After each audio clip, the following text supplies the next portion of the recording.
सच के लिए बेखौफ बेबाक जंग, वर्तमान क्रांति न्यूज 24 के संग। नमस्कार, स्वागत है आपका आपके अपने वेब चैनल वर्तमान क्रांति न्यूज 24 में, और मैं हूं आपके साथ गंगाधर पत्रकार। नमस्कार, आप देख रहे हैं हिंदी मासिक पत्रिका वर्तमान क्रांति के आधार पर शुरू किया गया तेजी से उभरता हुआ वेब चैनल वर्तमान क्रांति न्यूज 24, और मैं हूं आपके साथ दीप्ति भटनागर।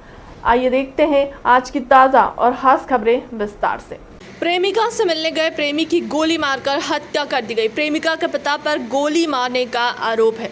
सूचना पर पहुंची पुलिस ने शव को लिया कब्जे में। प्रेमी और प्रेमिका दोनों नैनी में रह रहे थे, पढ़ाई कर रहे थे। लड़की 12वीं की छात्रा और लड़का कक्षा 11 का बताया जा रहा है। प्रयागराज में एक युवक और एक युवती को गोली मारने की सनसनीखेज खबर सामने आ रही है। इस घटना में लड़के की जहां मौके पर ही मौत हो गई है, वहीं लड़की गंभीर रूप से घायल है, जिसका इलाज स्वरूप रानी अस्पताल में चल रहा है। घटना का कारण प्रेम प्रसंग बताया जा रहा है। मौके पर पहुंचे पुलिस के आला अधिकारी जांच में जुटे हुए हैं। मामला प्रयागराज के नैनी थाना क्षेत्र अंतर्गत चक हीरानंद इलाके का है, जहां मुरली मनोहर जोशी इंटर कॉलेज के पास प्रेम प्रसंग के मामले में एक युवक और युवती की गोली मारकर हत्या करने का प्रयास किया गया, जिसमें पीएससी कॉलोनी के रहने वाले अरुणव सिंह नामक लड़के की मौके पर ही मौत हो गई, जबकि लड़की को गंभीर रूप से घायल अवस्था में अस्पताल भेजा गया है, जहां उसका इलाज चल रहा है। बताया जा रहा है कि दोनों युगल जोड़े आपस में प्रेम प्रसंग में लिप्त थे और लड़की द्वारा फोन करके लड़कों को देर रात अपने घर पर बुलाया गया था। घर वालों के कथा अनुसार रात में 3 बजे के करीब लड़की के पेट में दर्द हुआ। इसके बाद लड़के का पहुंचना संदेहास्पद माना जा रहा है। वहीं दूसरी ओर लड़के और लड़की को जिस तरीके से गोली मारी गई है, इससे ऑनर किलिंग का भी मामला सामने आ रहा है। इस विषय में वरिष्ठ पुलिस अधीक्षक प्रयागराज अजय कुमार पांडे ने बताया कि लगभग 10:30 बजे लड़की के पिता सुनील कुमार मिश्रा घर आते हैं और अपनी लाइसेंसी पिस्टल को बाहर वाले कमरे के टेबल पर रखकर सो जाते हैं। उसके बाद 3 बजे के करीब लड़की अपने माता पिता को पेट दर्द की शिकायत करती है, जिसके बाद पूरा परिवार सो जाता है। सुबह लगभग 4:45 बजे के आसपास परिवार वालों को गोली चलने की आवाज़ सुनाई देती है, जिसके बाद घर वाले छत पर पहुंचते हैं तो वहां लड़का घायल अवस्था में और लड़का मृत अवस्था में पाया गया है। गौरतलब है कि इस पूरे वाक्य में कई बातें काफ़ी संदेहास्पद हैं, जिसमें सबसे पहले लड़के को घर पर बुलाने की क्या आवश्यकता पड़ गई। दूसरी बात जो सबसे ज़्यादा संदेहास्पद है वह है लाइसेंसी रिवॉल्वर को बाहर के कमरे में क्यों रखा गया। तीसरा प्रश्न उठता है कि अगर लड़की ने लड़के को गोली मारी तो लड़की ने अपने पेट में कैसे गोली मारी। फिलहाल इस विषय में पुलिसिया जांच जारी है। आइए अब आपको सुनाते हैं वरिष्ठ पुलिस अधीक्षक प्रयागराज अजय कुमार पांडे के बयान। ये थाना नैनी का प्रकरण है।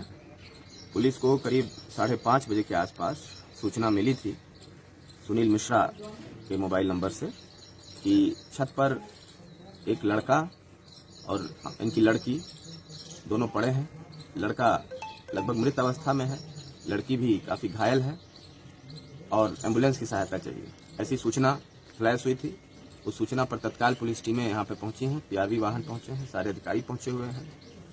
लड़की काफ़ी गंभीर घायल थी तो उसको एसआरएन हॉस्पिटल इलाज के लिए भिजवा दिया गया। लड़का के भी गोली लगी हुई है, उसको फील्ड यूनिट के द्वारा जांच करा करके उसको भी मृत्यु का सही कारण और किन परिस्थितियों में मृत्यु हुई है उसको जानने के लिए मोर्चरी भिजवाया गया है। प्रकरण में तत्काल तहरीर भी प्राप्त की गई है। शुरुआती तहरीर के आधार पर मुकदमा दर्ज किया जा रहा है। शुरुआती पूछताछ में जो बात सामने आई है वो ये है कि लड़का और लड़की क्लासमेट बताए जा रहे हैं।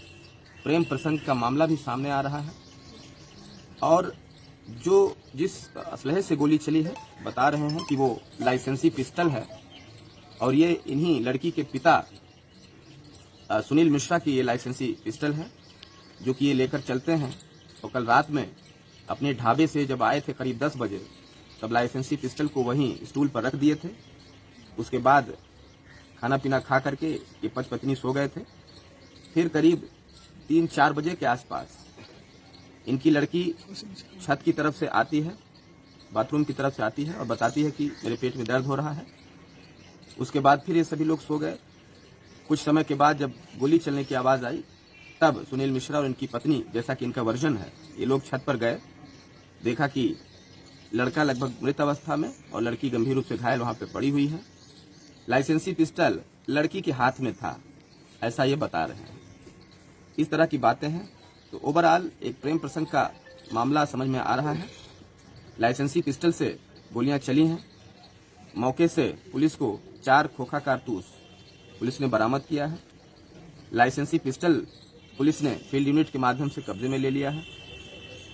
लड़का जो मृतक है, जिसका नाम अर्णव सिंह सामने आया है, उसके पैंट के पॉकेट से एक कीपैड मोबाइल फोन भी मिला है। ये जानकारी मिली है कि लड़की 12वीं कॉमर्स की छात्रा थी, महर्षि विद्या मंदिर में पढ़ती थी। लड़का भी महर्षि विद्या मंदिर में पढ़ता था और 11वीं या 12वीं का छात्र था। घायल लड़की की बुआ की एक लड़की भी यहाँ रहती है। उसने बताया कि अर्णव सिंह और इस घायल लड़की के बीच में दोस्ती थी और इंस्टाग्राम पर दोनों की बातचीत होती थी काफी महीनों से। ये चीजें शुरुआती छानबीन में सामने आई हैं। तहरीर प्राप्त हुई है। शुरुआती तहरीर को तत्काल पुलिस दर्ज कर रही है। पोस्टमार्टम के बाद चीजें और स्पष्ट हो जाएंगी और गहराई से छानबीन करके यह पता लगाने की कोशिश की जाएगी कि मृत्यु की क्या परिस्थितियां बनी हैं। यदि यह सुसाइड इत्यादि की घटना है तो किन परिस्थितियों में है, और यदि किसी और ने गोली चलाई है और सीन क्रिएट किया है तो उसके भी बारे में पुलिस पड़ताल कर लेगी। अभी क्योंकि शुरुआती छानबीन अभी चालू हुई है, आपको डिटेल से आगे अवगत करा दिया जाएगा। फिलहाल के लिए अब तक की खबरों में इतना ही। देश दुनिया की तमाम बड़ी खबरों के लिए बने रहें हमारे चैनल के साथ। नमस्कार।